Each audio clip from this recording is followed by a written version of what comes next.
Well, hello all. A number of us are embarking on this lovely hike up the mountain. I'll show you the area, and it's only about a 4-kilometer hike. Some of us are going to goof off at the end, but let me just show you what the plan is. We're at the top of this hill. I think it's called Bruckkloof Hill. So on Google Earth, this is what our hike looks like. We're going to go up this road to the top of the hill as far as we can drive. We're going to park there. Then we're going to walk along this fire break like that. We're going to find a path through to this water reservoir. We're going to go around the water reservoir. We're going to walk along a dirt road. And then we're going to start up this track, go up the mountain all the way. So we're going to get to a fork. This goes to Elsie's Peak. We're going to carry on straight over the top of the mountain down here. Now we're heading towards Hoek. Then we're going to get to the bottom again, and there are going to be a whole lot of houses, and this is Hoek. Then we're going to make our way down through the ravine steps. So the steps end up there in the car park. Then we're going to walk along the main road, get to the sea, walk along Jager's Walk, and apparently there's a whole lot of, we're going to see a whole lot of life-saving activity going on the beach there. And then we're going to walk all the way along the coast. So we're going to walk this road. Here is a quarry where they do shooting. And we're going to walk here to a quick spa and get picked up by my son who drove us to the top of the hill. We're going to get picked up at this parking lot. So that is the hike for today. There's crows just everywhere. I don't know if you can see them there. Murder of crows. Going moggy over there.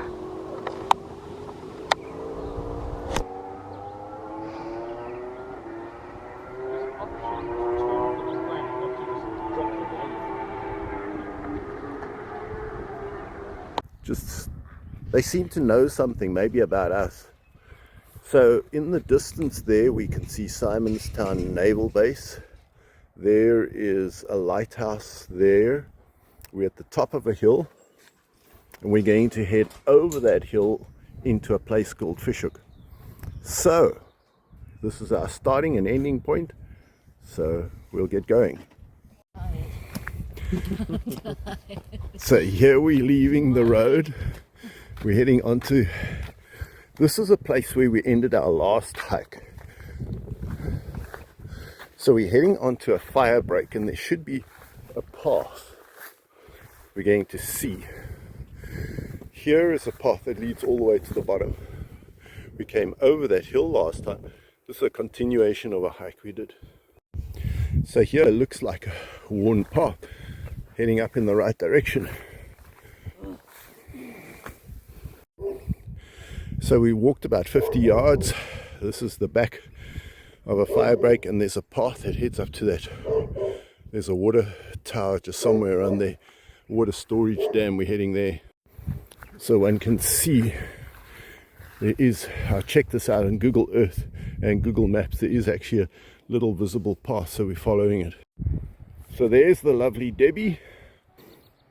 There's Simonstown, and branching off this path is a little path that seems to go up. We want to go up and over, so let's try this path. So there's the Glencairn reservoir. It's like a storage dam for the local residents, little storage thing for the water. We're going to head it down this road, and then very soon there's a path to the left. So turning off this road from the reservoir, here is the path that's going to go all the way to Fishhook. Clearly demarcated, it's an obvious path. And then there is the view in the other direction.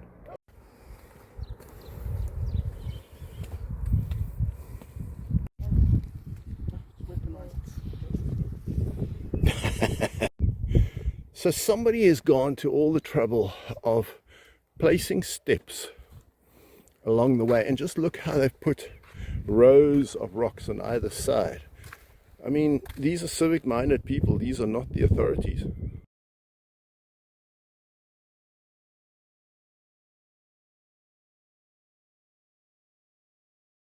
At the top of this little bridge, so we're leaving this side, which faces south, and we're heading, and we will now see the Fishhook Valley on that side, and Silver Mine up there, or Takai Tower, I think it's called. And there you can see the beginning of the village. Apparently this hike is only short. I mean, we've only been going for about 15-20 minutes.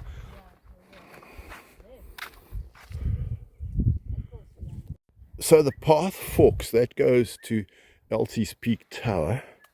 I think this is Brackloof front, and this left path goes to Fishhook. Just look at these beautiful blue flowers, which we will try to identify. It's a carpet of them. They are absolutely delightful.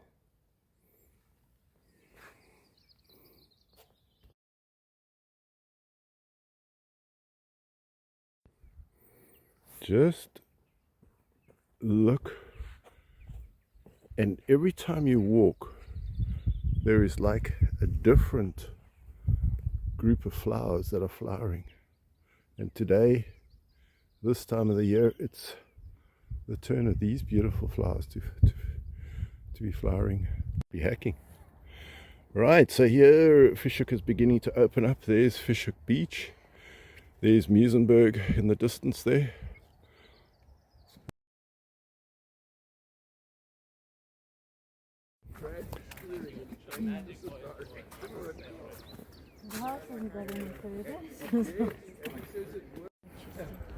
Well, the path has now ended, and there's a house that they're building at the base of this path. There's Fishhook Beach. There's a whole lot of steps in front of us. There's another house they're building. There's the mountain we've just come over. So we're virtually now in Fishhook. So the hike ends in this road, which I think is called Berg Road, or Mountain Road. Actually, it says here Mountain Road.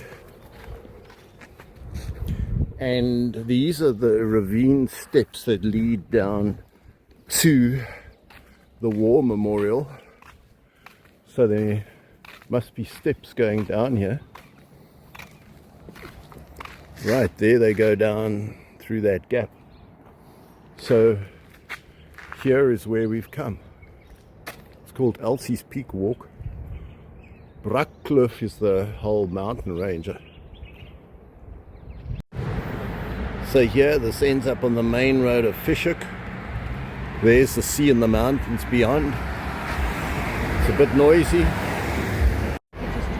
So on Fishhook Beach, they have a whole lot of activities going on. It looks like it could be life-saving. People are swimming out to sea. There's like a rescue boat in front.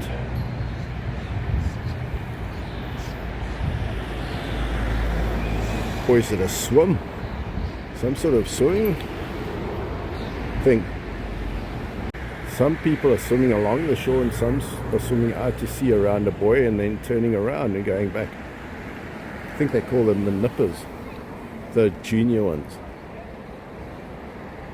Now we've come to Jager's Walk, here along the sea. There's where this life saving's going on. And look at this beautiful walk along the beach of Fishhook.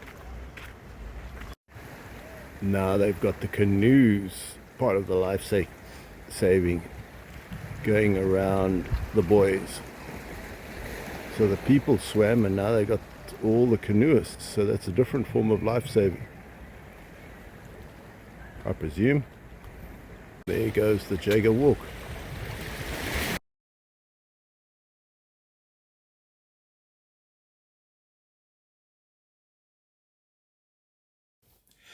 Just lately, in this last year, I've been doing a lot of walking, and I was trying to figure out why is it that I've never been very fond of walking, and now suddenly I am.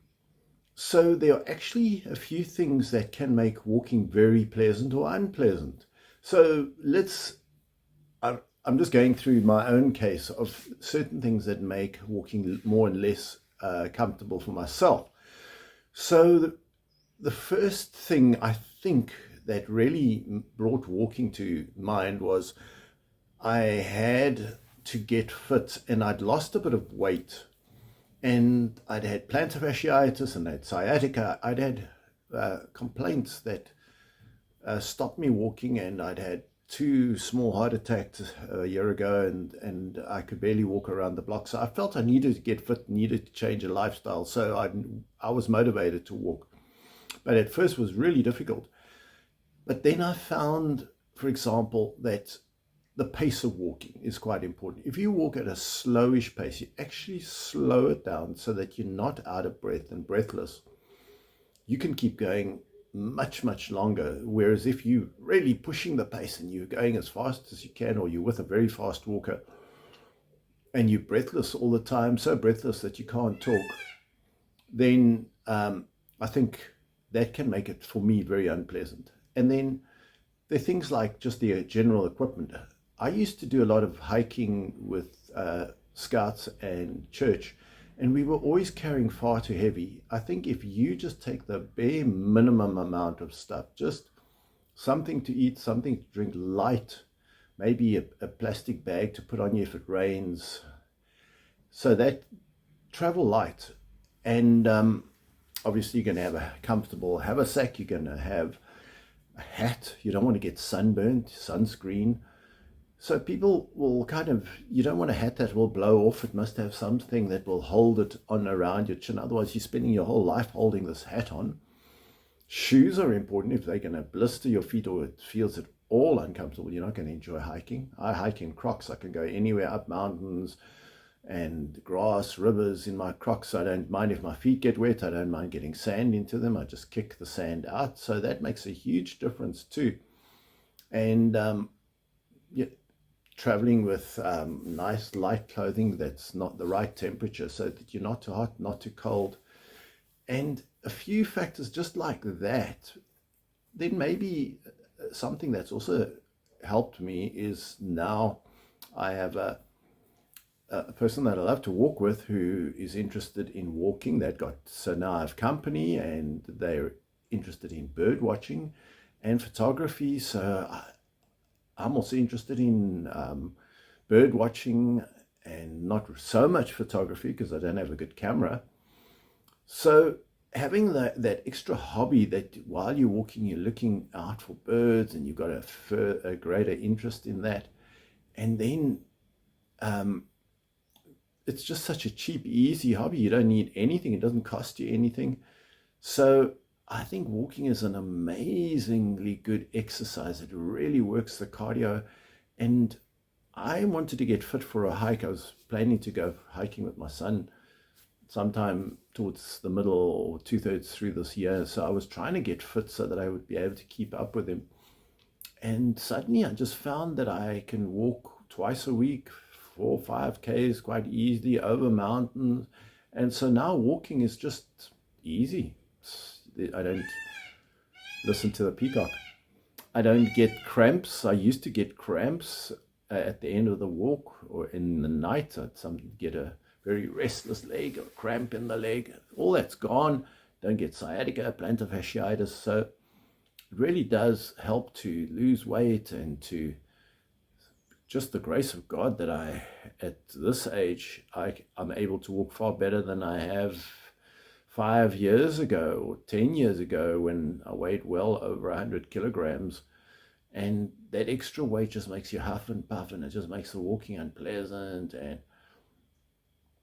And then just take something with, snacks with to keep you going, just enough that you don't dehydrate. It sounds so logical, it sounds so easy. I find taking tangerines or nachis, we call them, small citrus fruits with, you're getting your sugars, you're getting your liquid. I don't really like taking the bottle of water with, but you can take a small bottle of water with so that you're not dehydrating. And plan a good route. We're busy creating paths all over the mountain as well as finding paths. So if there isn't a path, we create a path a little bit so that in a few years' time there'll be a path there, and I suppose it'll show up on Google Earth. And we're just creating paths to make it convenient for us to walk all over the mountains around us. So I think it's interesting how something that was off limits and unthinkable, and a hobby that you'd never wanted to do, you meet the right people, they motivate you, they're interested in walking, they're interested in birding, you want to get good health. So circumstances change to force you now or persuade you or make it. Here's suddenly a hobby that's very easy, doesn't cost you anything, and very enjoyable. I can't wait to do the next walk. Perhaps we're planning to walk again tomorrow and on Friday. So yes, it's just become such a pleasant experience when it becomes easier, and you've got the right equipment, you've got the right things that were irritating you about walking are just not irritating you anymore. So that's walking.